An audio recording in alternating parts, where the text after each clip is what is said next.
All right, we are going to start recording. We're ready to go. It is 5:30. As we continue to have people join, feel free to drop your location in that chat box.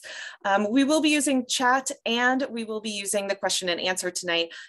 Whatever is your preference, go ahead and open both. As you ask questions, we'll keep track of them. I have some friendly colleagues here on the call. I've got another colleague monitoring Facebook. They will pass the questions to me and we will go ahead and have a question answer session at the end of this. Again, if you missed part 1 of this series, Restoring a Vision, I have dropped the link in the chat box. I'll do it one more time here. Go ahead and click that link, visit that, and check out part 1 of this series. If you missed it, don't worry. We'll cover a lot of things in this call, but I do recommend that you go back and you watch that as well if you are interested in this situation that Brucemore is in and in recovering our landscape. For those of you who may not know me, I'm Katie. I'm the Director of Business and Development here at Brucemore. I'm your host for this evening. In my role, I am responsible for the financial foundation of the organization through fundraising, grant writing, budgeting, and reporting. And from that role, I have to start this call by saying thank you to the many donors and volunteers, to our board members and our staff for the work that they have done to get us to this point. It has been a battle since August 10th of 2020. And I'm really grateful to everyone who has helped us along the way, held our hand, donated, made sure that we got to this point. It would not have been possible without your assistance. So I thank you very much. It's my honor tonight to introduce our 2 speakers this evening. I'll start with David Janssen. David is a 7th generation Iowan with 30 years experience in nonprofit leadership. He has served 2 terms here at Brucemore. He started as an assistant director in the 1990s. He left us and couldn't stay away. He had to come back in 2012 as the executive director. He's now the CEO. He has received leadership honors from the Greater Cedar Rapids Community Foundation and the Iowa Museum Association, and has shared his expertise nationally through the National Trust for Historic Preservation and the American Association of State and Local History. Under his direction, Brucemore has amassed regional, state, and national recognition and excellence in historic preservation, organizational culture, collaboration, programming, and economic impact. Also tonight, we'll be hearing from Brett Seelman, who, strangely enough, is also a 7th generation Iowan. He has a degree in landscape architecture from Iowa State University and was a visiting student with the Royal Danish Academy of Fine Arts School of Architecture in Denmark. He has designed projects in several states and countries, including Canada, Italy, Mexico, and Denmark. Brett is a professional landscape architect and a member of the American Society of Landscape Architects. After the 2020 derecho, Brett established S.LA, Seelman Landscape Architecture, to help our community rebuild. S.LA connects people to place through site history, native plant ecologies, materials, and site-sensitive landscape interventions. Let's talk about what you're going to hear tonight in part of this program really quickly, and then I'll stop talking and let you listen to our wonderful speakers. David is going to start us off with a brief overview to provide some historic context to our recovery efforts. Because we do have people who may not be familiar with Brucemore, we're going to start with a very brief history and some information about what Brucemore is today and why this recovery is so important to our community. And then Brett is really going to take over and he's going to present on the significance of Brucemore's landscape and how it has changed, not only changed with the derecho, but how it has changed over 100 years of history. He will also go into some of the research that we've done as a staff with him that was the foundation of the restoration efforts to date. And finally, he's going to get to the part that I'm most excited about. What are you going to see this year? We have work happening immediately right behind me in the Woodland area, and I'm excited to have him discuss what that's really going to look like for you. We have scheduled time tonight for questions. So please, as you have questions, drop them in that chat box, drop them in the Q&A, comment on Facebook. We will gather them all together and we will quiz Brett and David at the end and have them answer all of your questions at the end of this presentation. And on that note, I'm going to stop talking and pass it over to David, and they're going to go ahead and lead us through this presentation.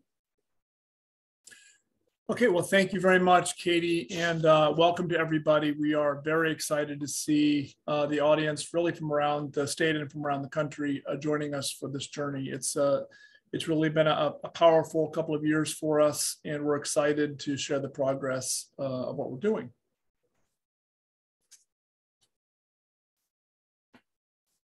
And bro, you running the slides? Ready to go. So Brucemore was the mansion at Brucemore was built in 1886. This has been part of the Cedar Rapids cityscape for over 130 years. It was a significant building. The newspapers in Chicago called it the newspapers in Cedar Rapids called it the finest home west of Chicago. The populace of Cedar Rapids paid very close attention to it. It was built by the family of an industrialist, Thomas Sinclair, but it was built by his widow, Caroline Sinclair. Mrs. Sinclair constructed this house to raise her 6 children, and it was a family home for its first 20 years. It was sited on approximately 11 acres at that point. After that period, Mrs. Sinclair traded homes with the family of George Bruce Douglas. George Bruce Douglas was of the Quaker Oats family fortune, and he and his wife Irene Douglas had a young family. Had 2 daughters at the time. A 3rd daughter, Barbara, was born in the mansion, and they wanted to move out of downtown Cedar Rapids and move out into the country. It was about 3 miles away from the city. The city has since enveloped the estate, so we are no longer out in the country. But they wanted to establish a place for their children to grow. And what Brett will be talking about for most of the presentation will reflect the designs that really Irene Douglas masterminded. This became a 33-acre estate. Irene and George employed Ossian Simonds, a leading thinker and architect of his era, and Brett will talk about that in more detail, as part of the country place movement. Really what they were trying to do was establish an idyllic, bucolic kind of estate out in nature, with plenty of places for recreation and plenty of places for beauty. And the landscape was absolutely a part of that beauty and a part of that design. The Douglases had 3 children, 3 daughters, Margaret, Ellen, and Barbara. The eldest daughter, Margaret Douglas, inherited the property when her mother died in 1937. So Margaret and her husband, Howard Hall, were the last private residents of the estate. And they lived here through the end of their lives. Howard passed away in 1971 and 1981. The Halls were a childless couple. Howard was an incredible industrialist in Eastern Iowa. And they were unbelievable philanthropic donors and supporters of the arts community and boosters of Cedar Rapids. And when they left the estate when Margaret passed away, she left the estate to the National Trust for Historic Preservation in 1981. Today, Brucemore is a 26-acre estate with 7 historic structures. The entire estate is on the National Register of Historic Places, and we are one of only 28 properties in the United States owned by the National Trust for Historic Preservation. We are the only National Trust site in Iowa, one of only 3 in the Midwest. We are operated and preserved locally in co-stewardship with the National Trust by a local board of trustees, Brucemore Incorporated, and that is the entity for whom I and the rest of the staff work to preserve the estate and to make it a part of the Cedar Rapids community in perpetuity. We do that in a number of very entrepreneurial and innovative ways. Brucemore, in its 40 years as an organization, has welcomed over 1 million people through our gates for tours, for exhibits, for festivals, and for arts performances. We are very much a part of the arts and culture scene here in Cedar Rapids and in Eastern Iowa. And for all of that work, the landscape is not just a backdrop. The landscape, we consider Brucemore not simply a venue, but for the plays, for the concerts, for the festivals that we produce. We believe that the space contributes significantly to the visitor experience. So we can treat the landscape not only as an artifact, but as an asset that differentiates us. And we've always been very proud of that. In August 10th of 2020, and if you are from outside of Eastern Iowa, we forgive you for not noticing this because it didn't receive a lot of attention, but we were hit with what the New York Times and the Washington Post called the most expensive thunderstorm in US history. Eastern Iowa was hit on August 10, 2020 with a derecho, which is essentially a category 4 inland hurricane. It came relatively without warning and caused massive destruction. We tended to be in the epicenter of that, southeast side of Cedar Rapids in general, and Brucemore in particular. And we spent the bulk of that day just simply digging out. In 45 minutes, Brucemore lost 4 generations of growth. It was, by many accounts, the worst one-day loss of original landscape material in the history of the United States. We had really never suffered anything this catastrophic. And to our friends and colleagues in the hurricane belt and in areas that are brutalized, I think, seasonally, annually, and every decade, note that Brucemore the city of Cedar Rapids had never suffered this. Their tornadoes are prevalent in Iowa, but those are very surgical in their destruction. And so losing 450 trees on the 26 acres, 75% of our canopy, most of that 60, 70, 80, 90, 100-year-old growth was absolutely devastating to the way this cultural landscape looked. We spent most of the initial day, the photograph on the left is a photograph of our Lord and Burnham greenhouse that suffered a direct hit, but the entire state was littered with trees. The photo on the right, I was in Iowa City, which is about 35 minutes south of Cedar Rapids when the storm hit. It took me 6.5 hours to get back to the estate. That's a picture I took the day of the storm, and you can see Aaron Brewer, one of our staff, finally getting to the point where he was cutting trees close to the entrance of the estate. So that's how long it took for the staff to cut themselves out of the property to go home at the end of the day. We have, ever since that event, worked very hard to come back. We have leaned into the restoration as a very methodical and intentional in a best practice way to make sure that we were honoring the original historic design of the estate and making sure that we were looking for the opportunity and not just wincing from the challenge and from the devastation. So for the last 1.5 years, we have worked on a design charrette led by Bob Greasy, who's a landscape historian and architect at University of Michigan. We worked with Heidi Homan, who's a landscape architect at Iowa State University, for a concept design.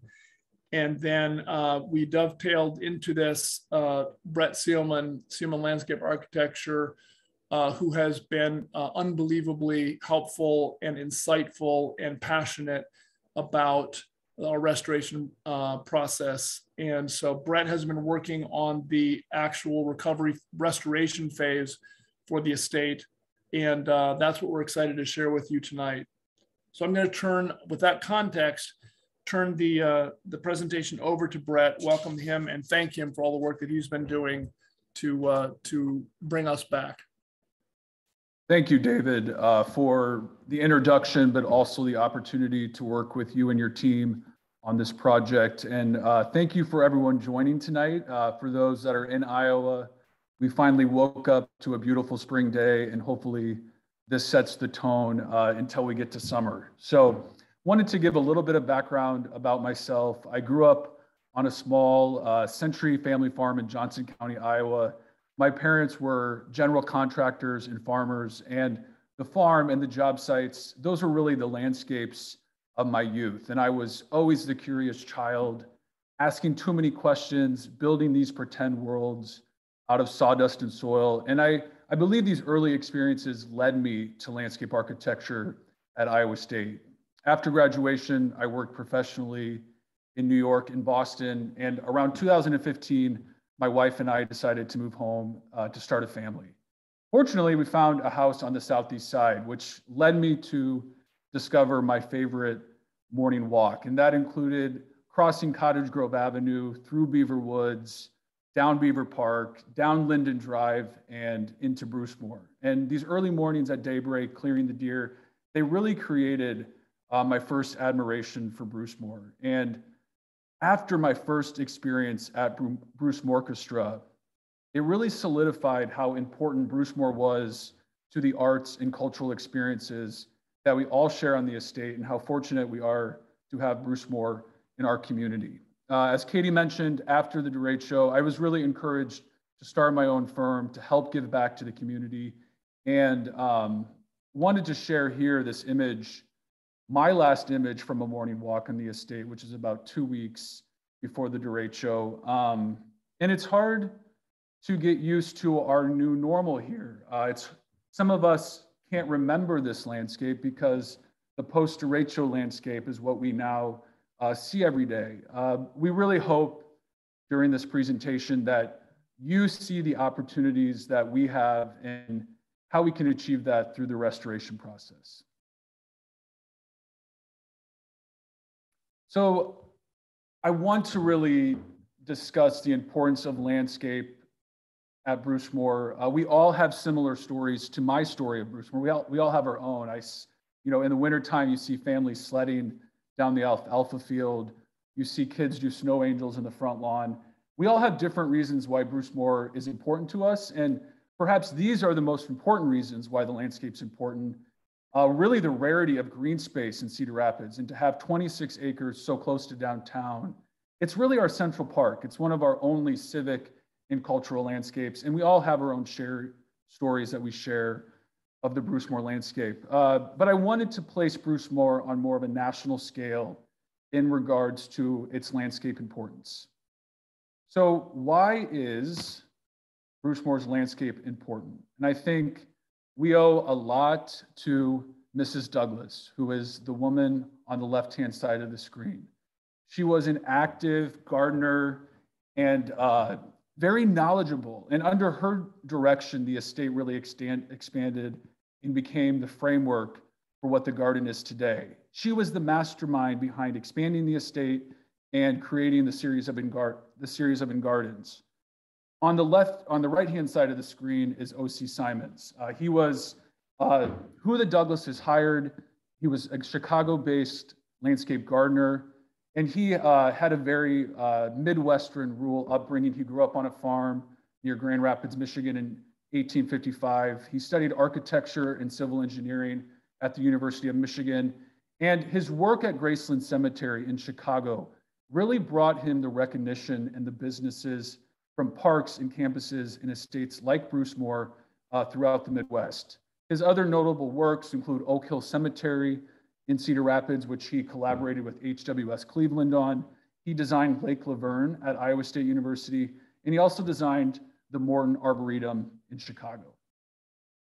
Another component of O.C. Simonds and his legacy in America was that he was one of the founding members of the American Society of Landscape Architects.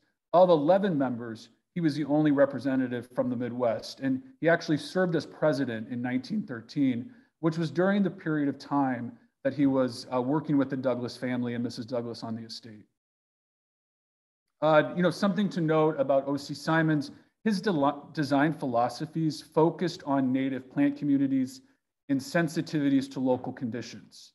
He was credited as one of the creators of the prairie style, but Simonds himself did not like classification systems. His goal was really to create the most pleasing arrangement particular to the site. And although he did not like classification systems, he did not like the term landscape architect. He preferred the term landscape gardener, and then wrote a book on his philosophies and thinking on the profession.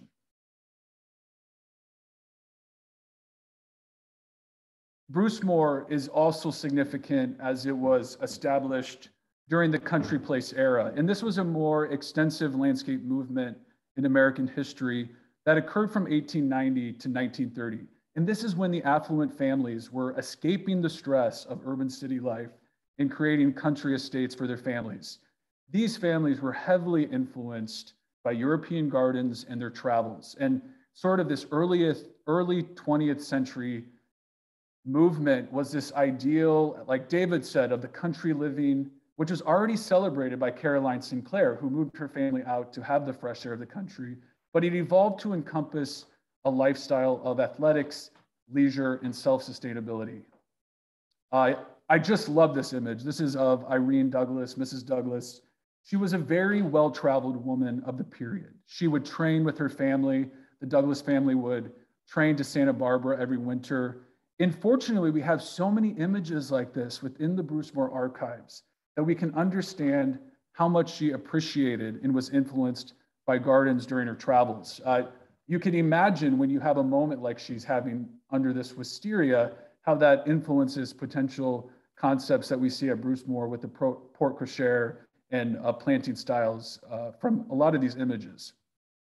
Finally, and important for us all to keep in mind as we're restoring the landscape, is that Brucemore is a work of art. It's not a static piece of art. It's a living piece of art. And it's a landscape that has evolved and will continue to grow throughout generations. As a historical and cultural landscape, it was designed to look a very specific way and was influenced by decisions that have evolved. And it requires a different level of sensitivity and decision-making because of it. As we would go to restore a piece of art, it's almost that philosophy that we need to carry through our decision-making processes with the Brucemore landscape. I wanted to transition to some specific examples of why Brucemore is unique. This has been previously defined within the Department of Interior Cultural Landscape Report, which was completed in 1997. And then it was reviewed and supported in the 2014 and 2021 treatment plans, and again, post-derecho the 2021 plan. But this report identifies the following character-defining features of the estate. We all know the buildings, the mansion, and other structures are a character-defining feature of the estate. But more importantly, in regards to the landscape, the garden rooms are very critical to making it unique to especially the Iowa landscape, but also setting it in the period of the country place era. And then Simon's characteristic use of water, the long views, and native vegetation. In this next slide, this is a bird's eye view taken in 1940s. We understand the garden rooms that were established during this period of significance. And each of these garden rooms could warrant their own public presentation. We're not gonna dive into the specifics of each of these garden rooms. We're gonna remain at a high level and hopefully establish future programs to go more in depth on each of these spaces. But we'll start here with the Woodland, which we'll talk more about. This was the natural area of the estate. It was around 2 acres. This transitioned from a park-like setting into the pond landscape, which led up to the evening garden. And an evening garden is the height of summer. When the moon is high and bright, there were these evening gardens that they planted all white perennials, shrubs, and flowering trees that would transmit the glow of the moon off of them and create this really magical moment in the summer evenings. There's also the alfalfa field, which was used for agricultural production on the estate to feed the animals. There was the tennis court. And then as we look around the estate, there was the grand front lawn, the guest house, the tennis court for recreation. And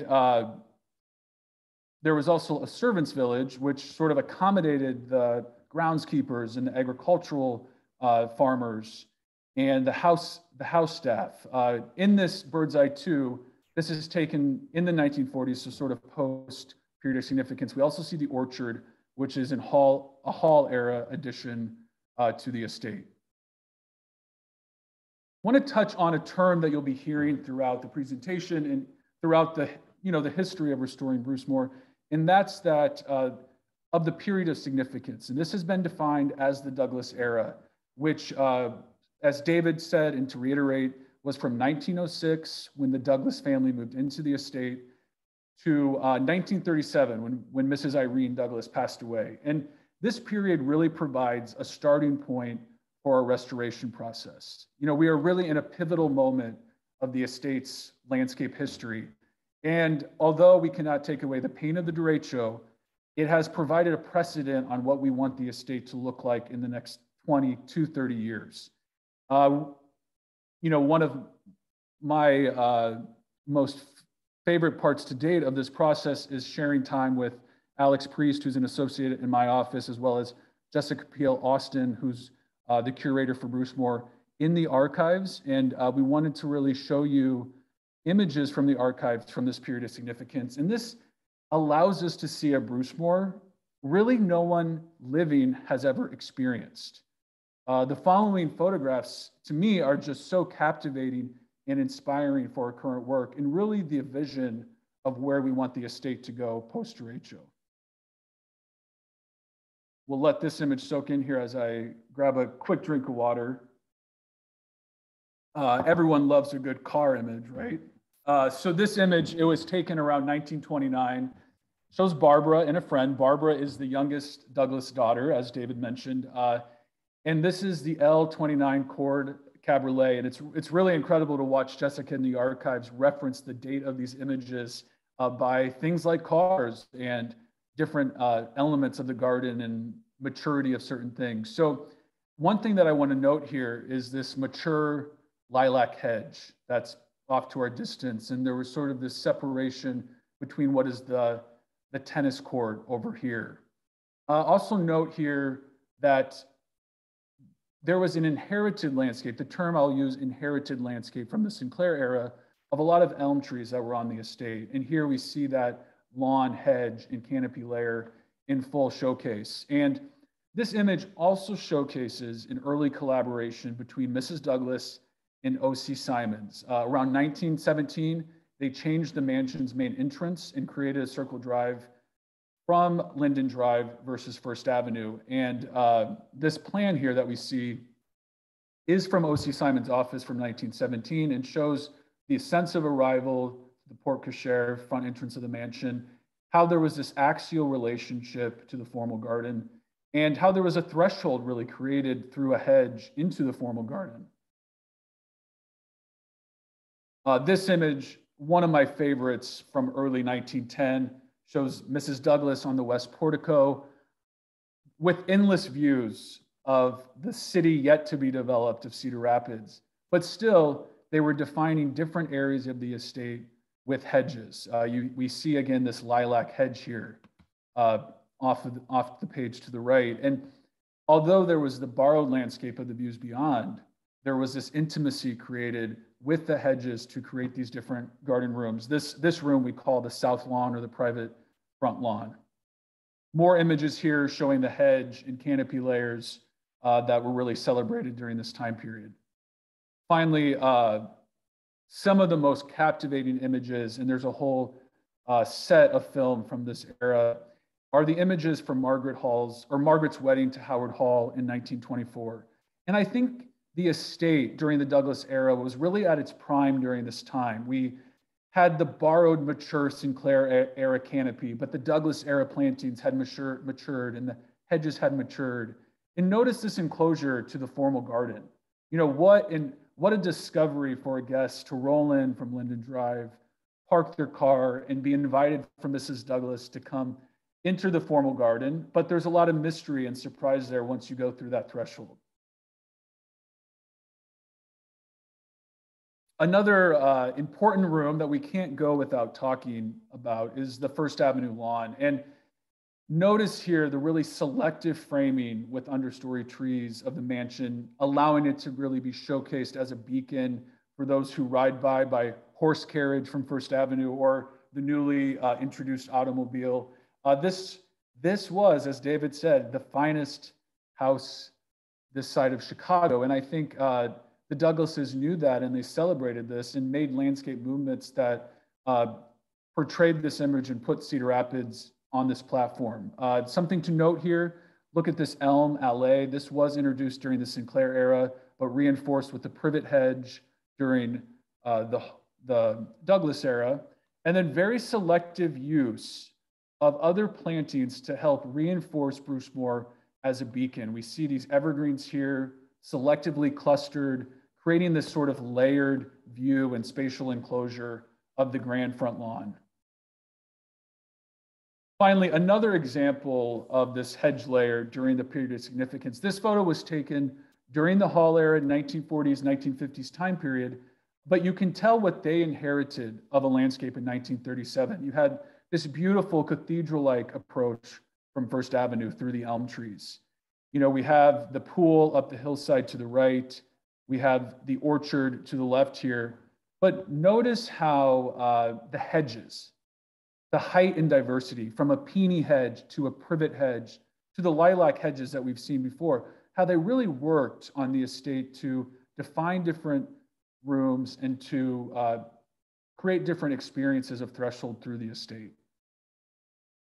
I want to transition now to looking at historic aerials and how they've changed over time. And the availability of such information and resources has really changed. You know, before, if you wanted to get in a historic aerial from 1930s, you would have to request the information, go to the assessor's office, and they'd have to track it down, the hard copy.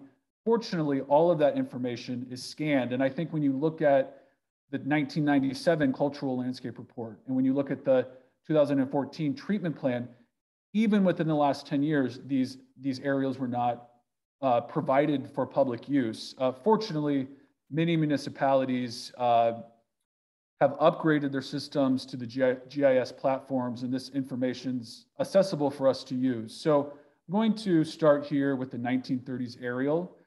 This was really the first decade that federal agencies were doing aerial photography.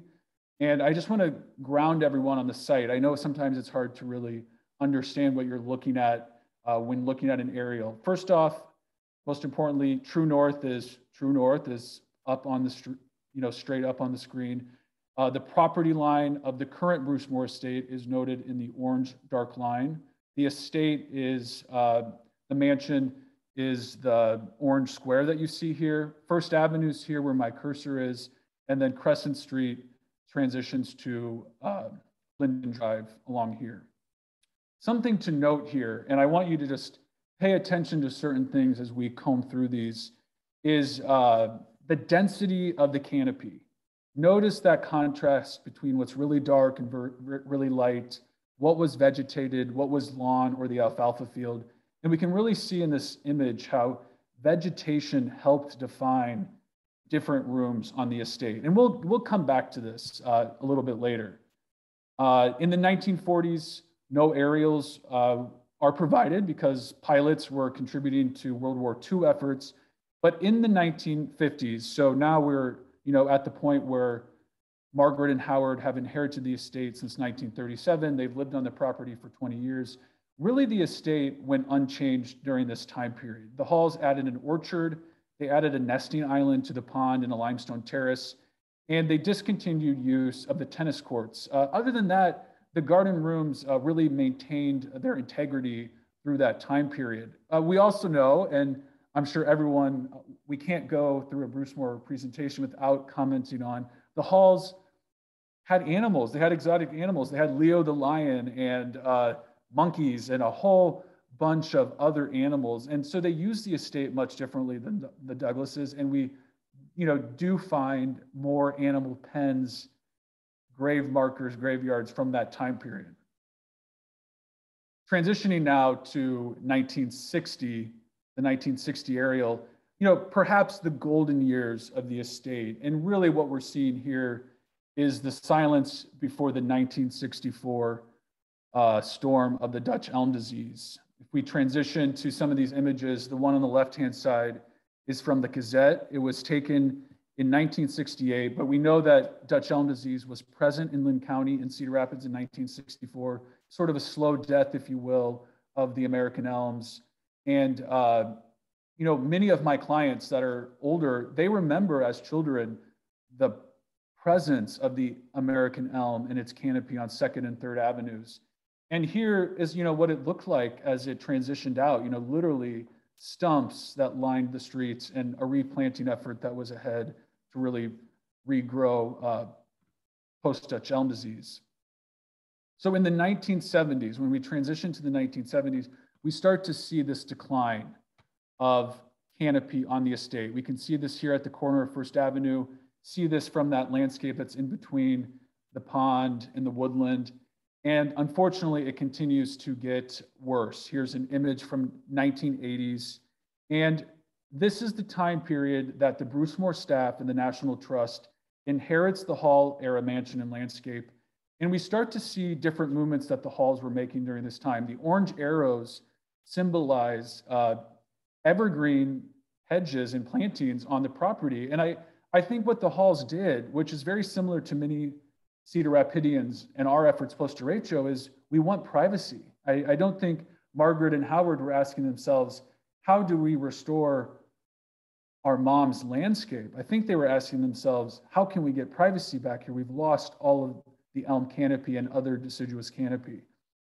And this is, really the landscape that we know of as Brucemore before they've started making changes throughout the last 40 years to bring back certain elements of the Douglas era. But you look at the barrenness of this landscape and how it's really predominantly evergreen trees. And there's not that sort of hedge definition and deciduous canopy layer of the elms and the lilac hedge of the south lawn. It becomes a much different landscape.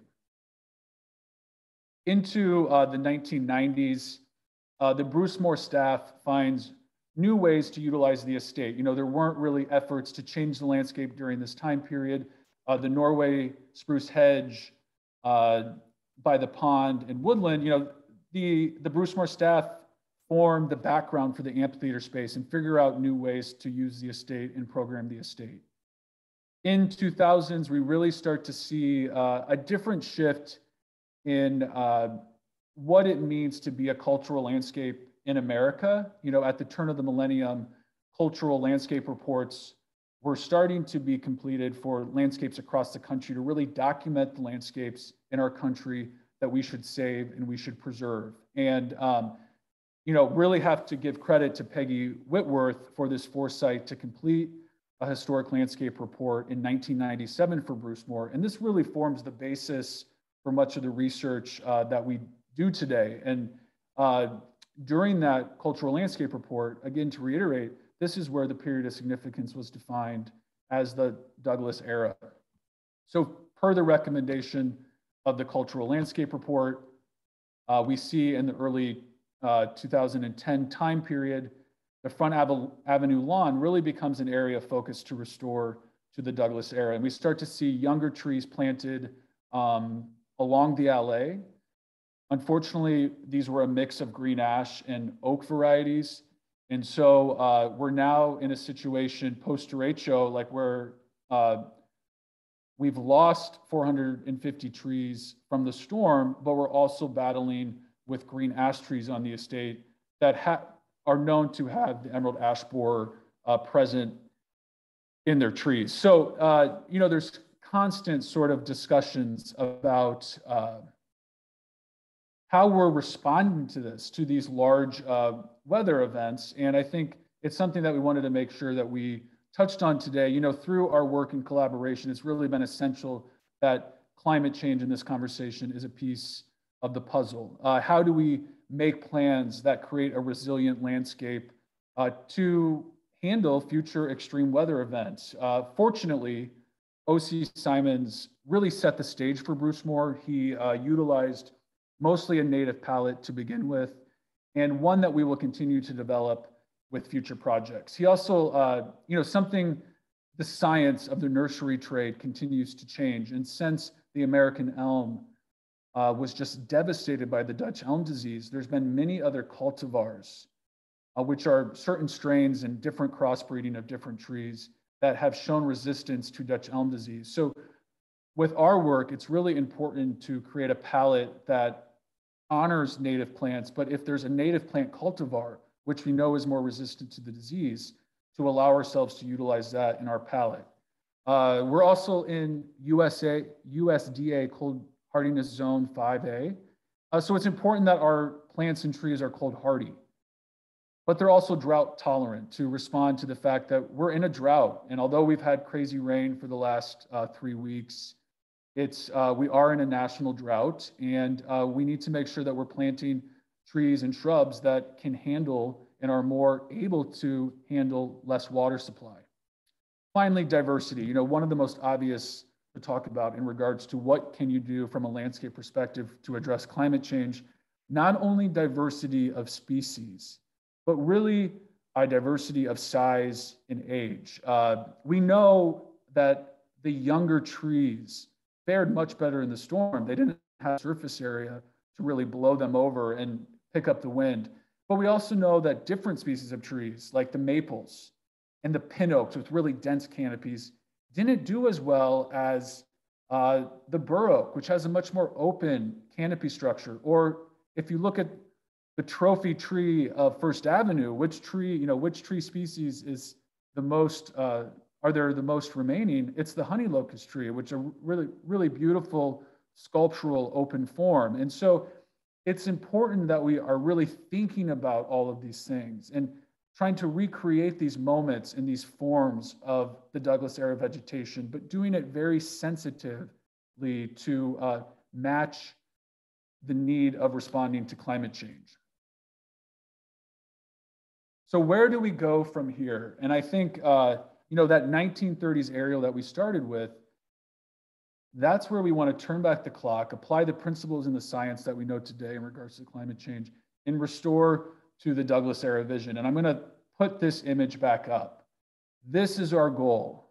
This is our vision. And I think we will be doing that much different than starting completely from scratch. There's a lot of really great trees that fared really, really well during the storm. And we're going to keep those trees and we're going to maintain them. And they really create the foundation and the starting point to make Brucemore still feel like it has a mature landscape. But we're also going to celebrate other components of our findings. And one of those being the hedge layer. Heidi Homan with Iowa State University and her team were combing through the archives after the derecho, and this image really stuck out to them, was this arched hedge that created this boundary between the alfalfa field and the formal garden. And when I started my archival work, I kind of was trying to find and focus in on this hedge. What I wanted to know, what was it? How big did it get? Did they clip it? Did they, how did they maintain this hedge? And what it led me to discover was a lot of the images that we already shared, which is how important the hedge layer was to frame the entire estate. If we look here at Heidi Homan's plan, this is basically a transposed line drawing of the 1930s aerial. What was lawn? What was alfalfa field? What was canopy tree? What was hedge? The trend that I started to notice, and I'm going through the archives with my red pen, trying to find these trends and relationships, I noticed that this hedge layer becomes its own character-defining feature of the estate. And this really creates the walls of the garden rooms. And it's been a layer of vegetation and a character-defining feature that we haven't really talked about yet in terms of Brucemore and what it felt like during the Douglas era from a garden perspective. And this really, in my opinion, and what excites me about this, is it allows us to maybe understand the dichotomy between Mrs. Douglas and O.C. Simonds. O.C. Simonds, this very naturalistic prairie-style gardener who used hedges, but wasn't a fan of a lot of hedges. And you kind of put Mrs. Douglas on equal playing fields, who had traveled Europe and was well-traveled throughout this country. And you can imagine the conversations between them. Oh, maybe we can have a hedge, but we won't shear it, we won't clip it. And what's incredible here is a hedge layer to this extent is really uncommon for O.C. Simonds' designs. And it allows us to start to celebrate and talk about Mrs. Douglas's role in the garden much more than we've done in the past. Finally, I want to transition to our current efforts. We've started with the Woodland area, and where that really, the genesis of that was through some of the work of really understanding where we wanted to take the estate, the vision for restoring the Douglas era vision, we put cost estimates together that really allowed Brucemore to understand what is the magnitude of cost to do something, to really comb through the entire estate and restore it to the Douglas era. And based off of cost estimates, we were able to really say the Woodland is the most feasible with funds that we currently have. So we are focusing on the Woodland and the Linden Crescent Street frontage, mostly because it's visible, so visible from the community. And it's also the project that allows us to execute a project with current funds that we've obtained. So throwing up this image here, this really defines the scope of work, the limit of work that we're going to be using. And you can see how large of a component the Woodland and the edge of Crescent and Linden Streets are. And we think it will have a really great impact and create a case study for residents of Cedar Rapids to really look at Brucemore as, practicing best standards in terms of reforestation and creating young woodlands. And so we're going to dive into that a little bit more, but we can't do that without going back to the archives, because this is perhaps the most fun for all of us, especially for visual people. Part of the arrival to Brucemore, especially from Linden Drive, was this threshold through the gates. And you would go through the gates, you would come to the wild woodland, transition to that parkland-like area, and then get this glimpse of the pond, get a view of the formal garden, and then the mansion would expose itself. And so we really think dressing up, re-landscaping the front gates, allowing our visitors to have that first moment of, you're here, we've restored ourselves, bring that moment of joy. This becomes part of that project.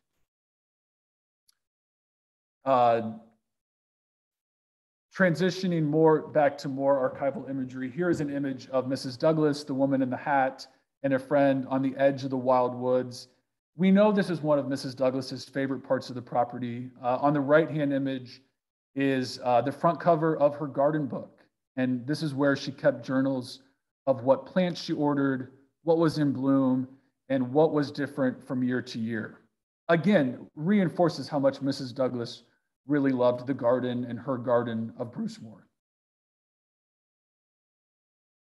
One of Mrs. Douglas's favorite rooms of the estate were the natural areas, the woodland. As she notes here, in March of 1910, for those of us who can still read cursive, the wildflowers are all in bloom. And again, in 1917, she notes, wildflowers in woods in full bloom. The snowbells and the Siberian squill have ran their course this spring. But if you get a chance, I would really encourage you to drive by Linden Drive or walk near the edge of the woods. And the bluebells right now are truly fully a true spectacle to see. So try to do that if you have time over the next couple of weeks to experience what Mrs. Douglas did and why she loved the wooded area so much.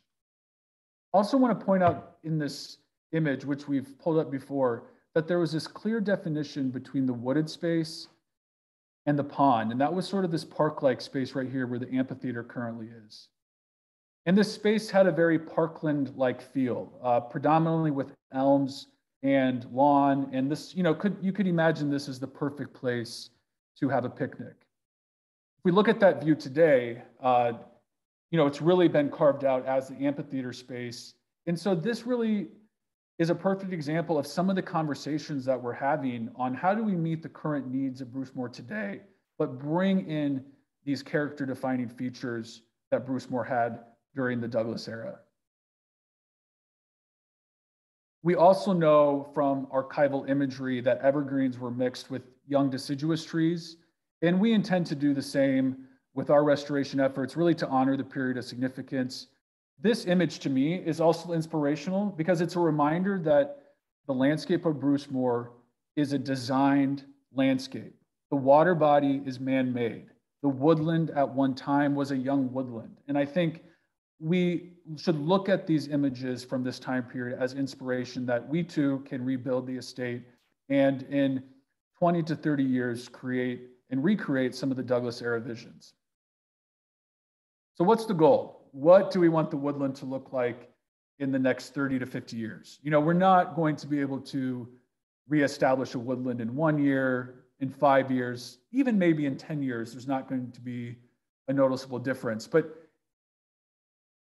there's an element of, for the next generation, what do we want this woodland to look like? And this image from 1915 is really our inspiration of what we want the woods to be like, to be wild, to be native, and to be experienced, you know, to create woodland paths so the public can more affordably and leisurely experience the woodland environment.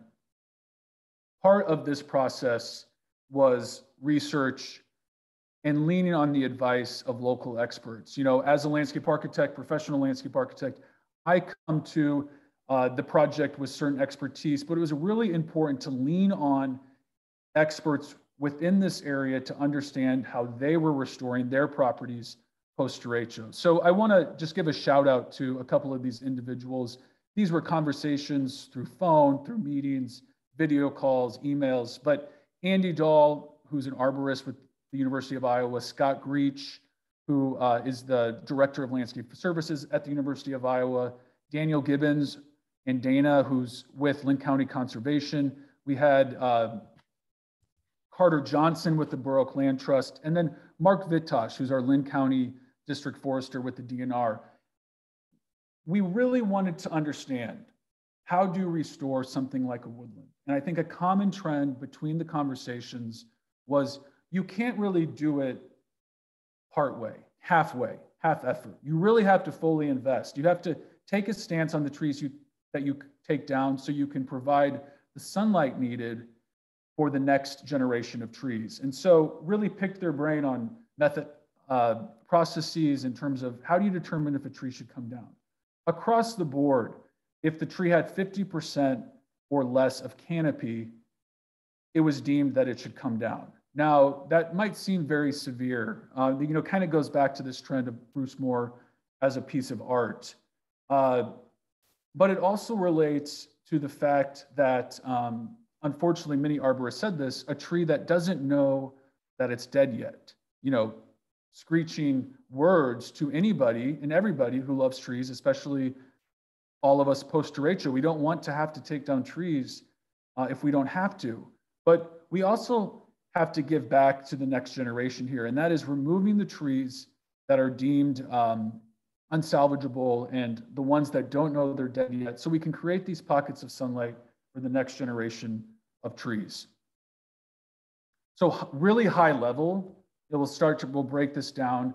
Our strategy is tree and debris removal, step 1. We're going to establish the native ground plane, step 2, plant native trees, step 3, and then perhaps the most important is the maintenance and management component of this.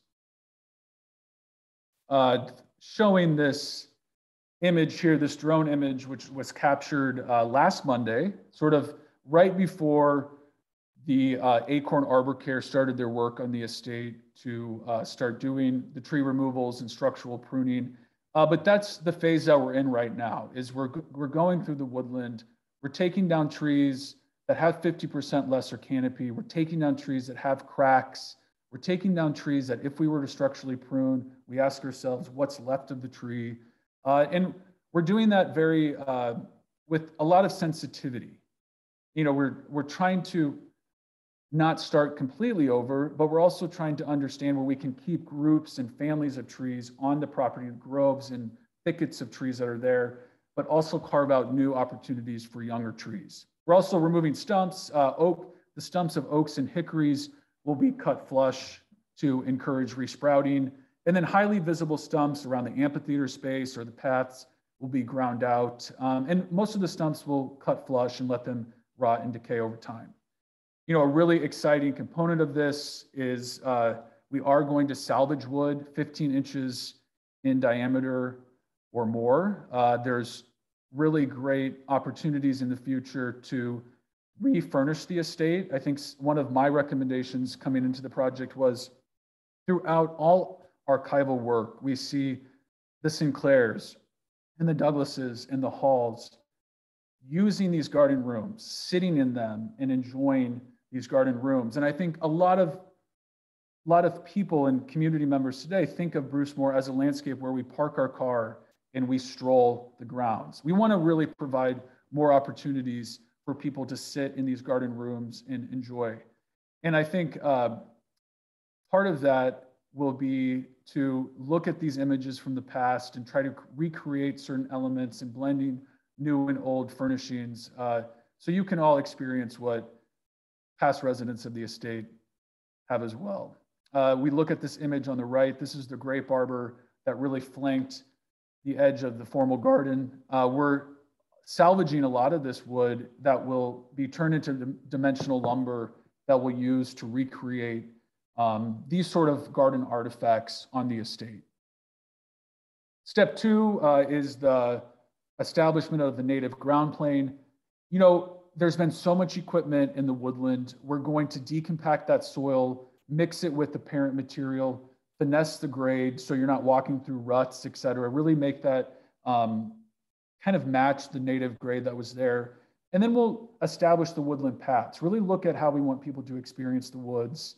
And you know, what's really important during this time period is that we manage the invasives of this ground plane. We'll use a native seed mix and that we seed it during the correct times. We will seed something this spring to get something growing and established, but we'll also do a dormant winter seeding, which is really the best time to seed a woodland or a prairie area.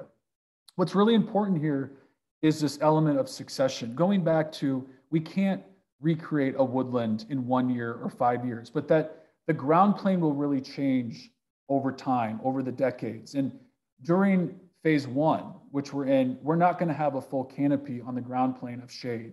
And so it's going to be more of these native savanna type species that like both sun and shade environments. That woodland will naturally have an element of succession that once we redevelop that canopy layer, a lot of those shady woodland perennials are going to start popping up. I mean, those seeds and those rhizomes and roots are still in the ground and will start to flourish once their environment and light conditions become more conducive to their growth. Step 3 is planting native trees. So this spring, we'll be planting 240 native deciduous trees. Shout out to Aaron Brewer here and Blaze from the groundskeeping crew who helped unload the 240 trees. These range in size from 3 gallons all the way up to 20 gallons, which helps create that diversity of age component. And we'll be really filling in these pockets that we have in the woodland and starting to recreate the woodland canopy. In the spring, or I'm sorry, in the fall, we'll come back and we'll plant 100 native understory trees and then 100 evergreen trees, sort of to honor the Douglas era. So step 4, perhaps the most important, we're going to protect the trees that we plant with the wire cage. We'll mulch them in. We'll do monthly weed checks to help suppress the weeds. And we'll water. We'll do a really good initial watering. And then we'll look at the weather forecast to really understand how we're going to supplement the watering schedule. So before I turn it back over to David, I just wanted to take a moment and express that the restoration landscape plans that we're developing are really a team reflection on the insights that we have from Mrs. Douglas, from her ample images from the estate and from her travels, but as well as O.C. Simonds, who wrote literature on his thoughts of landscape gardening. And so we have a really good wealth of knowledge and available resources to do the restoration justice for the next generations of our community. And one thing that I sort of tell myself as I discuss certain elements of the estate is, what are solutions? What could they be? And what I'm really asking, and who I'm really asking, is Mrs. Douglas and O.C. Simonds. What would they do? And, think of them almost as if they're walking in the garden with us side by side, and we're using them as a reference to make decisions on the estate.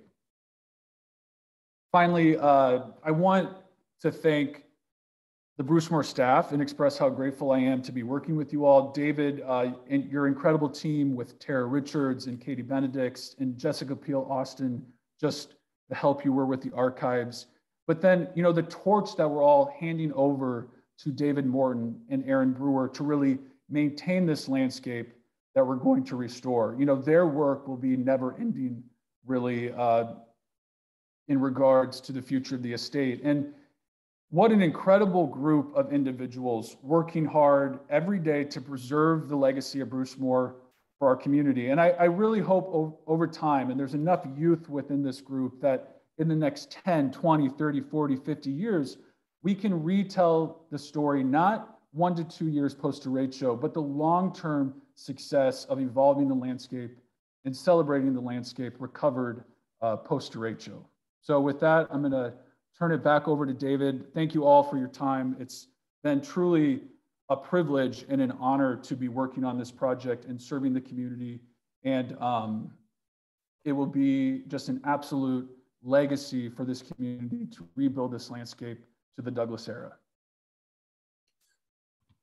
So Brett, first of all, thank you very much for those kind words, but really also for your work on this recovery. This is a really heavy lift, and I will echo your compliments to the staff with whom I get to work, that there's a really remarkable group of people here who are passionate about what they do. This is a private nonprofit organization, and they lend their passion to this work. And we know that we are responsible for the preservation of this estate in perpetuity. So when the derecho hit, that was a severe body blow to all of us. And it is inspiring and it is encouraging to have somebody with your ability and insight joining us in that passion for the estate. So we're grateful to have you. You're part of the team. Thank you, David. Yeah. I'm going to talk a little bit about next steps just for everyone who's listening in. We hope to complete phase 1, which is the 2 or 3 acres around the pond and the timber and the frontage across Linden and Crescent Drive on our western border this year.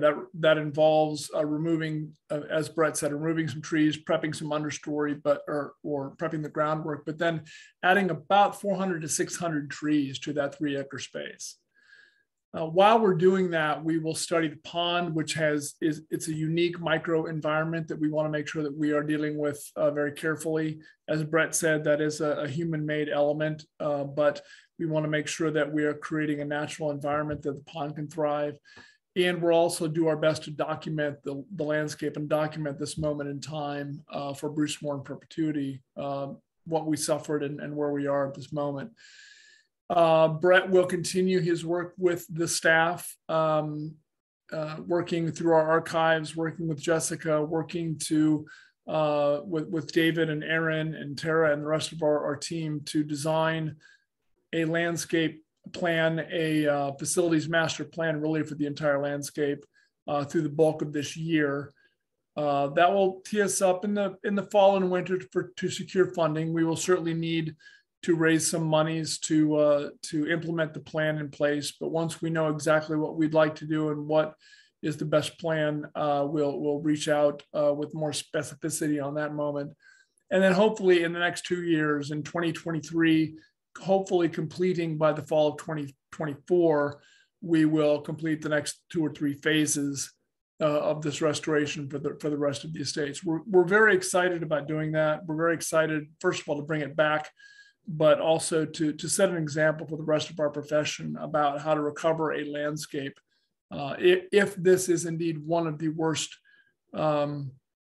losses in U.S. history, then this will be one of the best comebacks in U.S. history.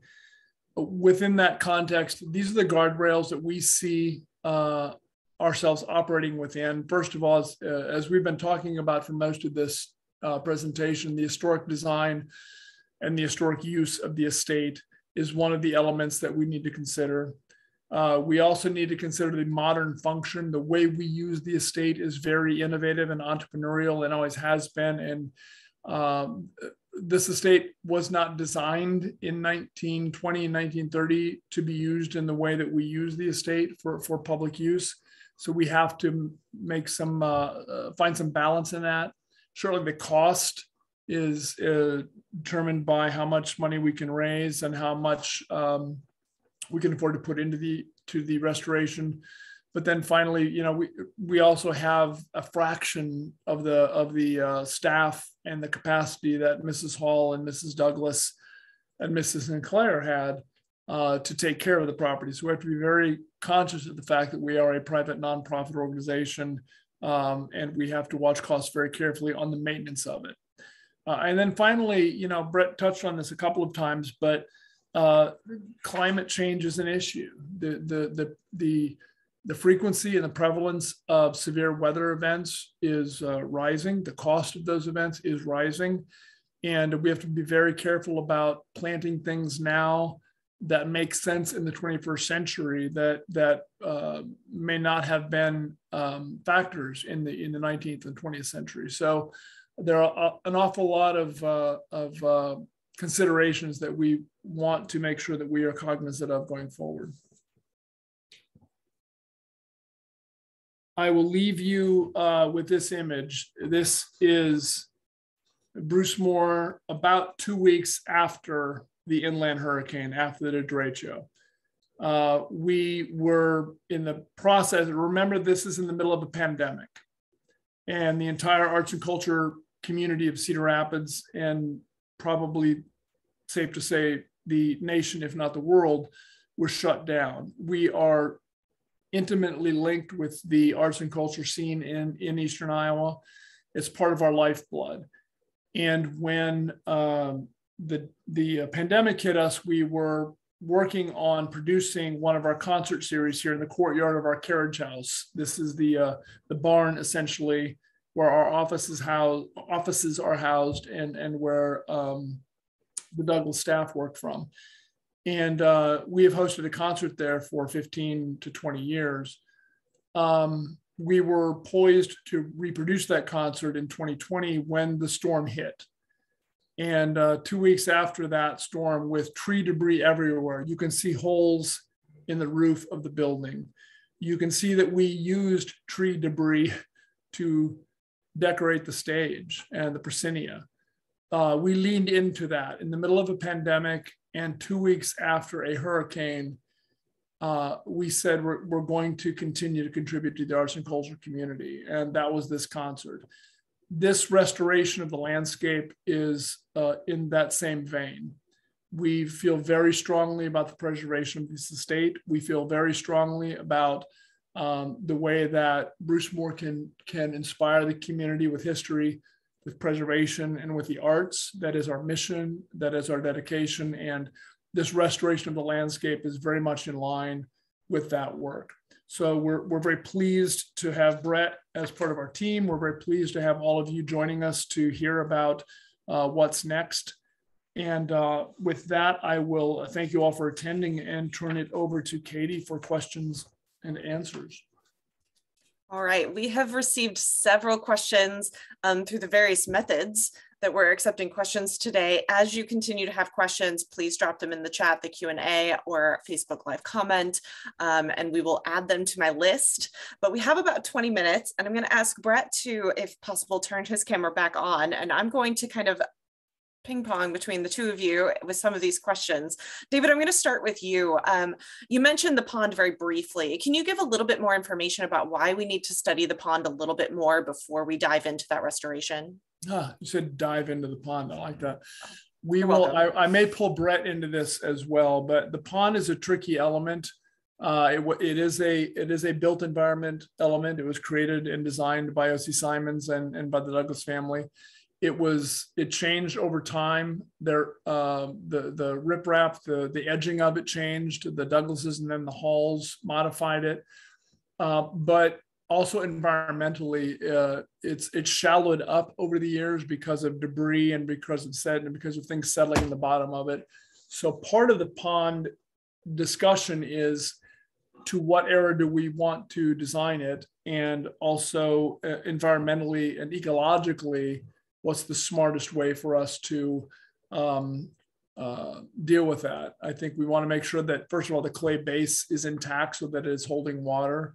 But beyond that, it's a design aesthetic. Brett, do you have anything to add to that?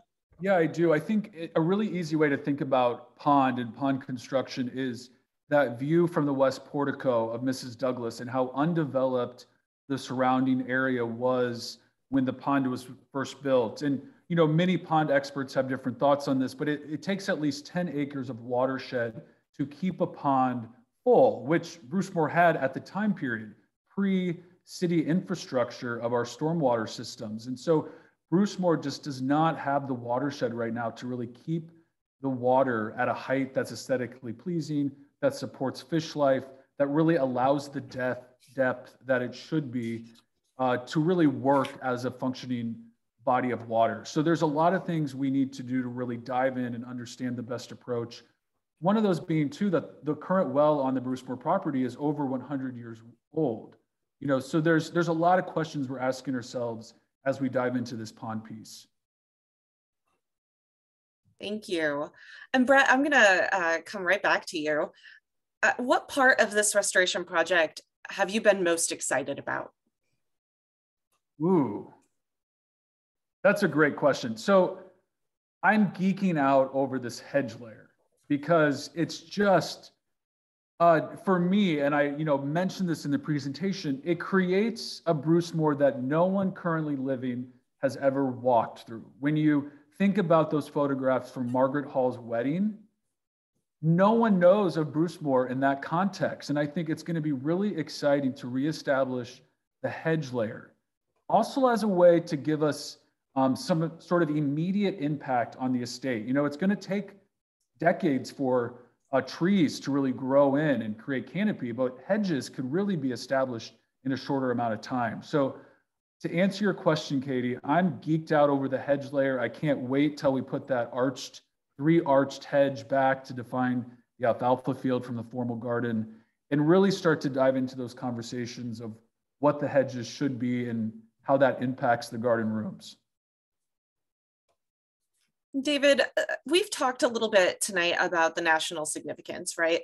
Why Brucemore is so nationally significant, why this restoration project is nationally significant. How, in your opinion, how is what we're doing here at Brucemore really potentially impacting historic site reaction to climate change in the nation's view? I think we're in the unenviable position of being out front of the impact of climate change. I think that, Cedar Rapids, those of you who are local know that Cedar Rapids suffered, I think, 2 century floods within the last 20 years. This category 4 hurricane in the Midwest is sort of staggering in its implications.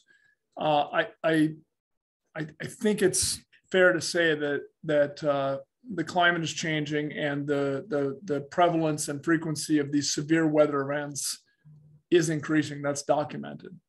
So unfortunately, I think other sites around the country, Brucemore is part of a group of historic sites, not only with the National Trust, but throughout the United States and throughout the world, that for whom a cultural landscape is a significant artifact and an element of our interpretive value.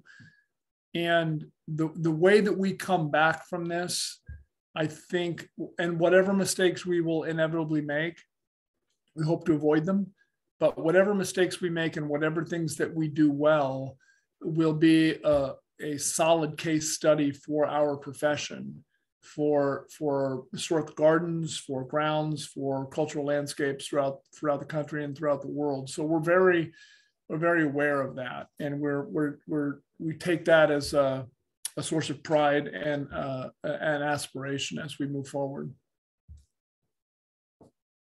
And so Jessica Peel Austin is on this call tonight. She's our curator of museum collections. You heard Brett mention her name several times. I will not make her turn her camera on if she does not choose to do so. But the next question is to both Brett and Jessica. And I'd like I'm curious about both of their answers, as well as the person who asked this question. You did so much archival research and you shared a lot of that with us tonight. And I know if anybody here saw the Gazette article, there was a picture, you saw Brett's wall in his office with the just wall of Brucemore photos. What was your biggest surprise in the archival research that you completed with the staff for this project? And Brett, you dived right in, you're excited about the hedgerow, but what most surprised you in that research? I think what we can't take for granted here is how well Brucemore was documented throughout time period. Yes, we don't have images of every square inch of the estate, but we have really good starting points to do the restoration justice. It's just really incredible to comb through the breadth of archival research.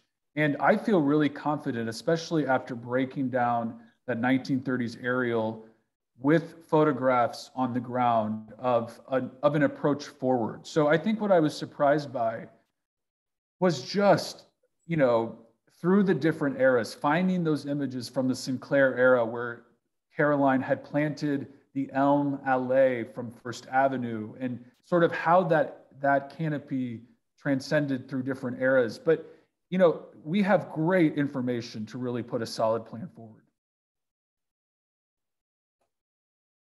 I can't turn my camera on, but I will chime in here with my voice.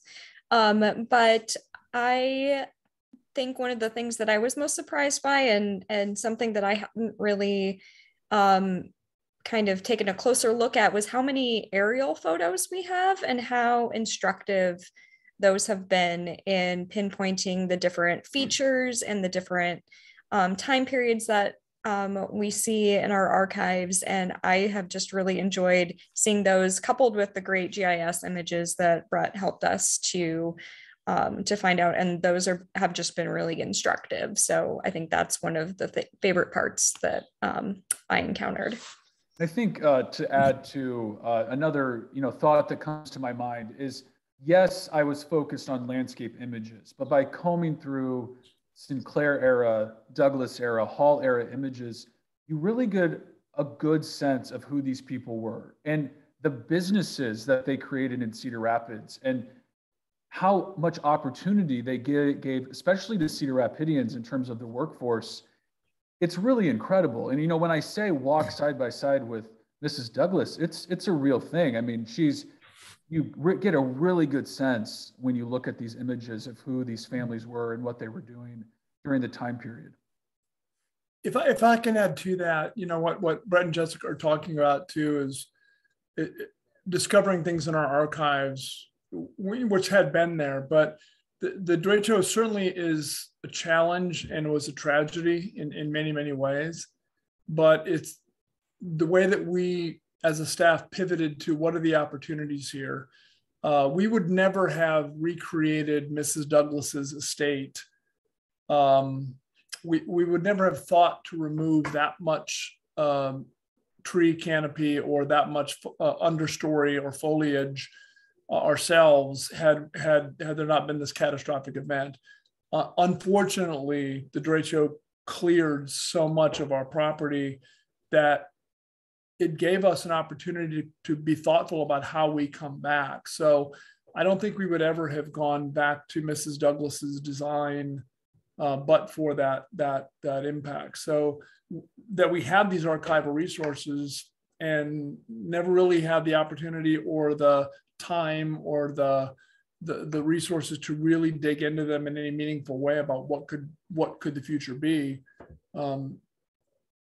This is an opportunity, and I think that's part of what we are doing as a site, is looking at this as an opportunity, accepting what happened, dealing with mourning what happened, but looking at what can we make of it.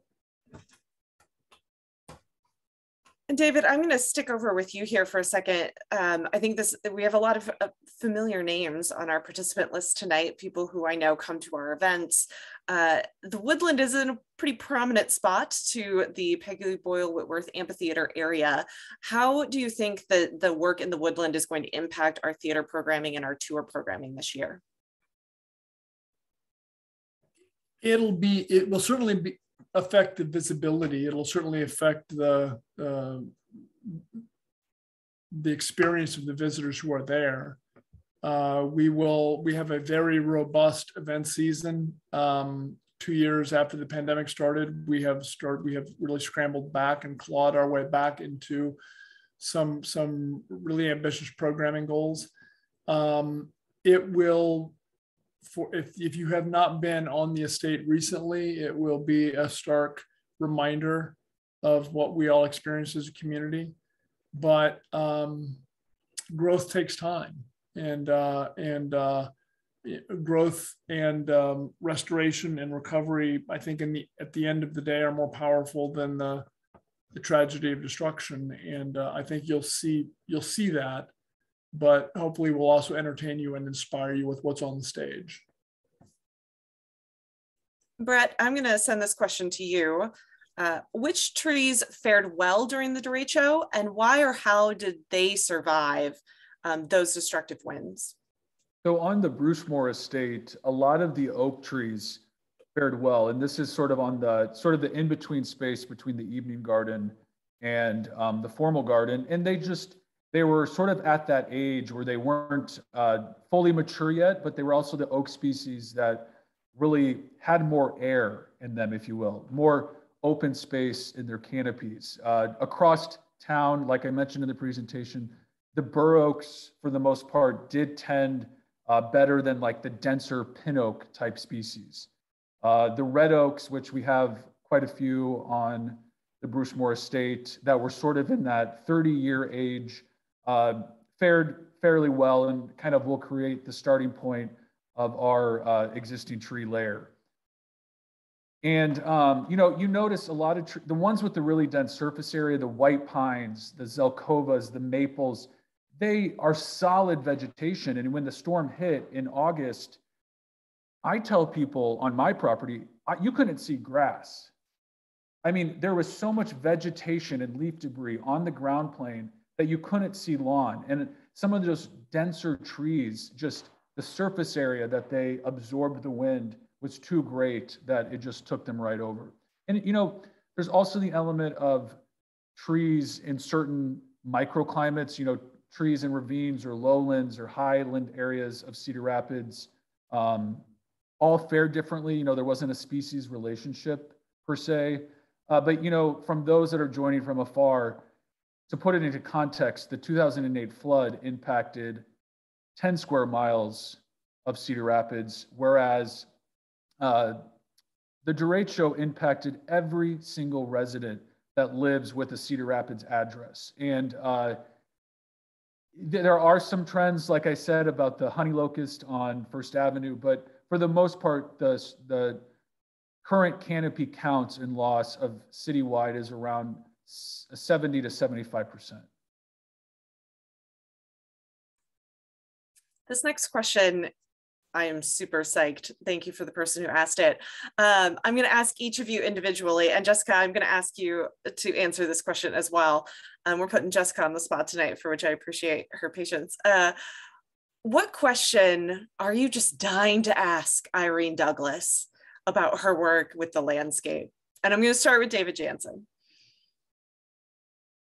David, you are still muted, by the way. I'm aware. I was using that to my advantage.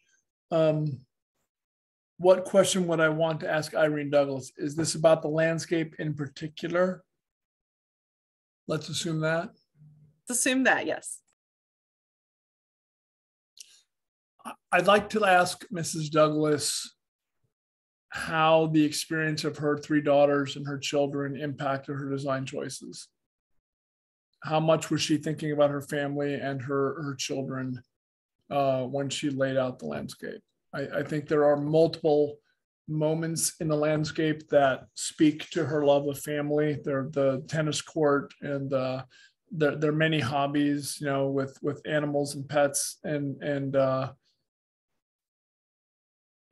as a father, I would want to know, how did that impact the way she wanted to create she's creating a home to raise her children. How did that impact her decisions on the aesthetics of the landscape? Jessica, I'm going to jump over to you. I think a lot of my questions would be a little bit maybe more specific. Oh, sorry. And of course, this is when my dog decides that she's going to start barking. She's been quiet this whole time. But I just really have questions. I'd love to see some more information, like the correspondence between she and O.C. Simonds about, talking about what plants and how they came to those decisions, and just where they got their inspiration for some of those more specific things, as really those details that I would really be curious about. Brett, what about you? This is a big question, Katie. A tough question. I want to just piggyback off of David's question, and that is, for anyone with a young family or that watches children, where else can you have 26 acres to set them free and run around? I know my wife and I, when we moved back from Boston, we would bring our two little boys here all times of the year and just let them run. And I think that was sort of this, boundary without boundaries that Mrs. Douglas, in a way, was creating. Not that I'm trying to answer the question for her, but it's a really great, for young people that are on this call, take your children there and let them run around. But I think the question that I would ask them, or ask Mrs. Douglas, is what gardens influenced her? We all have these moments in life where we travel and we're inspired by things or moments or places that we're at. And I would really want to understand those battles that she was having with O.C. Simonds, how active she was with making decisions on the estate and what those conversations looked like. That to me, that just, you could create storylines all day about what that dialogue would have been. David, I'm going to send this question over to you. How are we going to keep communicating these plans and this restoration to the public? I know this is the second of our virtual landscape presentation series. And again, if you haven't seen that first one, head over to Brucemore's YouTube page. But I anticipate, David, we're going to be doing a third one of these this fall. Is that correct? I think that's absolutely appropriate. I'm actually tempted to kick it back to you, Katie, but because Tara, I know, is also lurking, our COO, in the offing with her thoughts on this. But I think that we are a private nonprofit. We are charged with preserving this estate for the benefit of the community and for our visitors. And we know very well that we are stewards of this for other people. So we take that responsibility very seriously. And we have tried throughout this process, from 2 weeks after the storm, Katie mentioned a YouTube live video that we produced, a drone footage a couple of weeks after the storm. We produced a Brucemore virtual celebration that's still on YouTube somewhere. We have worked at every step of the process to give you all avenues to understanding our challenge, but our passion and our hopes for what is to come. So I would anticipate at least one more update in the fall of this year, and then probably a couple of more in the next year, depending on how we phase this out with Brett's design. And I'll piggyback off of that just a little bit to say, if you're not on Brucemore's email list, I would highly recommend you head over to brucemore.org, contact us, sign up to be on our email list. We do share information through there as well. We also have a website for our landscape restoration. If you go to brucemore.org, you can check out the storm recovery section.